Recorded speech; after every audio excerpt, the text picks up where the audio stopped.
Not that you want to get Oilers fans' hopes up here. Could it go as high as a Konecny level trade, or is it somewhere between in terms of value, like a Konecny and a low tier free agent ad? Like in the middle there, do you think they have interest in going as high as like a Konecny type move?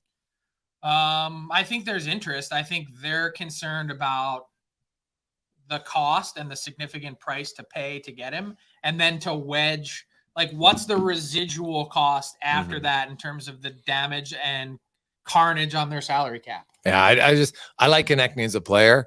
When I look at Edmonton's needs, a $5.5 million right winger, I don't think is like, and to get him, you probably got to give up some decent pieces. You only have so many pieces. Like you have the first rounder in 24, you have Philip Broberg, maybe some will say Borgo. I'm not sure what his value is at this point. So if you have to give up two of those pieces to get a right winger, I don't think that's the missing piece for the Edmonton Oilers.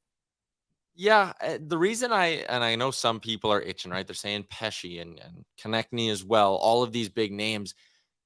I like your point of view. You only have so many bullets. And this Oilers team, as it's currently constructed, with the 6 D-men they have, and even with the right wing depth, leaving you wanting a little bit more, it'll keep you in the hunt at least. It'll get you. You'll be one of the best teams in the division, one of the better teams in the conference. Maybe there's something to be said about keeping your powder dry, wait till the deadline. Like, think about at this time 12 months ago, Matthias Ekholm, like saying a pipe dream isn't even right. Like he wasn't even on the radar as a guy who could be available. But then Nashville gets off to a bad start. Boom, he's available. Boom, you get a real big impact piece.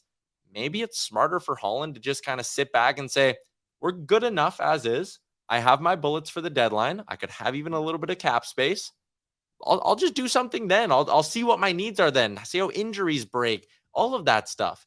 Maybe waiting till the deadline play, even if it doesn't quite satisfy the quench for a big move in the moment, or the thirst for a big move in the moment. Yeah, like I think you can do both. I think you can look, and if the right deal's there, then you make the right deal. But I don't think Edmonton has to make what I would deem as like a desperate deal. I don't think they're in a desperate mode that they're like, oh my goodness, we have to come in October and we've got to have every hole perfectly filled, because they probably want to leave some ice time for a guy like Dylan Holloway just to see what he becomes. You never know. Like, I don't know how good Dylan Holloway can be at the NHL level at this point. So you kind of got to wait and see. And if all of a sudden you can find a guy and he can score you maybe 15 goals at $925K, well, then, that's a big difference. But I still think Connor Brown is a more likely possibility than acquiring a guy like Travis Konecny.